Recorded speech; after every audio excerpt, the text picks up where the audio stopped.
نحمده ونصلي ونسلم على رسوله الكريم اما بعد فاعوذ بالله من الشيطان الرجيم بسم الله الرحمن الرحيم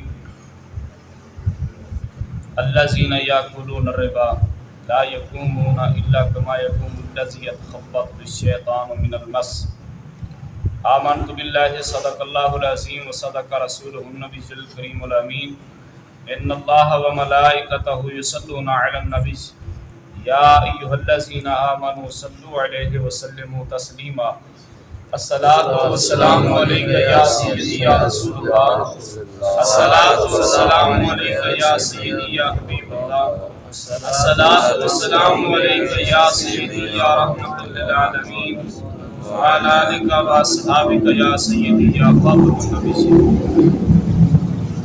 عزیزان من، آج کا درس قرآن سود کے متعلق ہے. اللہ رب العالمین نے قرآن مجید برہان رشید میں ارشاد فرمایا، جو لوگ کھایا کرتے ہیں سود، وہ کل قیامت والے دن ایسے کھڑے ہوں گے جیسے ان کو کسی چیز نے مس کیا ہو، یا تخبط ہو شیطان، یعنی اس کو شیطان نے مس کیا ہو تو وہ ایسا ہو جائے گا جیسا کوئی آدمی پاگل ہوتا ہے. اور اگلے مقام پہ اللہ نے فرمایا لا یقومون الا کما یقوم الذی یتخبطہ الشیطان من المس، وہ ایسا کھڑا ہوگا جیسے کسی بابلی چیز، یعنی کہ کسی چیز نے اس کو کاٹ لیا ہو. باولا کہتے ہیں یہ ہلکی چیز ہے، نہیں ہلکا ہو جاتا پھر جاتا، ایسی چیز نے اس کو کاٹ لیا ہو وہ آدمی پاگل ہو جائے گا. توبہ نعوذ باللہ من ذالک. تو اللہ رب العالمین نے قرآن مجید برہان رشید میں جگہ جگہ پہ فرمایا. ایک جگہ پہ اللہ نے فرمایا یمحق اللہ الربا ویربی الصدقات، اللہ سود کو مٹاتا ہے اور صدقے کو بڑھاتا ہے. سود کو مٹاتا ہے اور صدقے کو بڑھاتا ہے. جو رب کی بارگاہ میں صدقہ و خیرات کرتا ہے اللہ تبارک و تعالیٰ اس بندے کو اجر بھی زیادہ عطا فرماتا ہے. سنیے،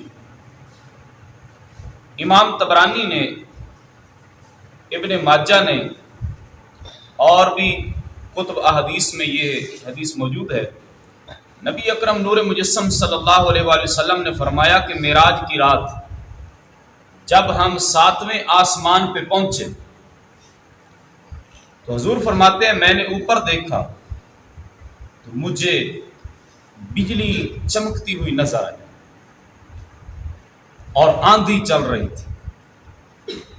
اللہ، آندھیاں چل رہی تھی اور بجلیاں چمک رہی تھی، گرج رہی تھی، ایسے کڑکدار ایک آواز آ رہی تھی. تو نبی پاک علیہ الصلوۃ والسلام فرماتے ہیں میں ایسے لوگوں کے پاس آیا، وہاں میں کیا دیکھتا ہوں کہ ایسے لوگ ہیں جن کے پیٹ جو ہیں وہ ایسے ہیں جیسے کمرے ہوتے ہیں، شیشے کی طرح ان کے پیٹ ہیں. ان کے پیٹ میں سانپ بھی ہیں، بچھو بھی ہیں، اور بھی چیزیں ان کے میں وہ دوڑ رہی ہیں. تو نبی پاک علیہ الصلوۃ والسلام فرماتے ہیں کہ وہ باہر سے ان کے پیٹوں میں سانپ نظر آ رہے ہیں. شیشے نما جو پیٹ ہے نا، تو ظاہر سی بات ہے باہر سے آدمی جو دیکھے گا اندر تو نظر آئے گا. تو ان کے پیٹوں میں وہ سانپ بھی نظر آ رہے ہیں، بچھو بھی نظر ہر چیز نظر آ رہی ہے. تو سرکار فرماتے ہیں کہ ادھر سے گھوڑے آتے ہیں دوڑ کر، تو ان کے پیٹوں کے اوپر سے گزر جاتے ہیں، پیٹ ٹوٹ جاتے ہیں، اور پھر وہ گھوڑے آگے چلے جاتے ہیں. جب وہ واپس مڑتے ہیں گھوڑے، اتنی دیر تک ان کے پیٹ صحیح ہو جاتے ہیں اور وہ کھڑے ہوتے ہیں، تو پھر گھوڑے ان کے اوپر سے گزر جاتے ہیں، پھر پیٹ ٹوٹ جاتے ہیں. پھر گھوڑے آگے چلے جاتے ہیں، اتنی دیر تک ان کے پیٹ صحیح ہو جاتے ہیں، وہ کھڑے بس ہونا چاہتے ہیں، منہ کے بل گر پڑتے ہیں. پھر گھوڑے آتے ہیں ان کے پیٹوں سے گزر جاتے ہیں. ایسا مسلسل ان کو یہ عذاب ہو رہا ہے. تو سرکار فرماتے ہیں میں نے جبرائیل علیہ السلام سے پوچھا جبریل یہ کون سے لوگ ہیں؟ جن کے ساتھ یہ حشر ہو رہا ہے اور ان کو اتنی تکلیف دی جا رہی ہے، اتنا عذاب ہو رہا ہے کہ وہ پیٹ سے گھوڑے گزرتے ہیں، ان کے پیٹ ٹوٹ جاتے ہیں، جب تک گھوڑے واپس مڑتے ہیں ان کے پیٹ صحیح ہو جاتے ہیں، پھر گھوڑے اوپر سے گزرتے ہیں۔ جبرائیل یہ کون ہے؟ اللہ!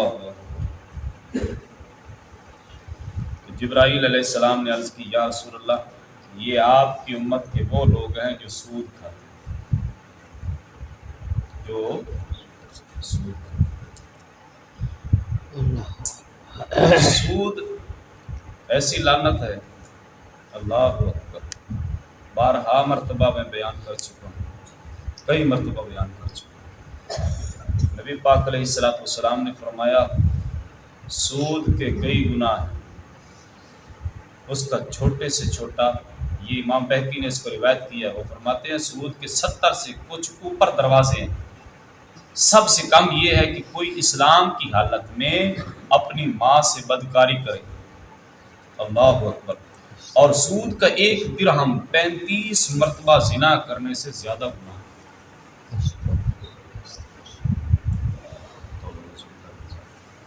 سود کا 1 درہم 35 مرتبہ زنا کرنے سے شدید گناہ ہے۔ نبی پاک علیہ السلام فرماتے ہیں سود کے 72 دروازے ہیں، ان میں سے کم گناہ یہ ہے کہ کوئی اپنی سقی ماں سے منہ کالا کرے، زنا کرے، یہ چھوٹے سے چھوٹا گناہ۔ توبہ نعوذ باللہ من ذالک۔ اللہ رب العالمین کی بارگاہ میں دعا گو ہیں کہ رب لم یزل وحدہ لا شریک اس بیماری سے محفوظ فرمائے، اور ایسی نوبت نہ آئے کہ آدمی یہ سود لینے پہ مجبور ہو جائے۔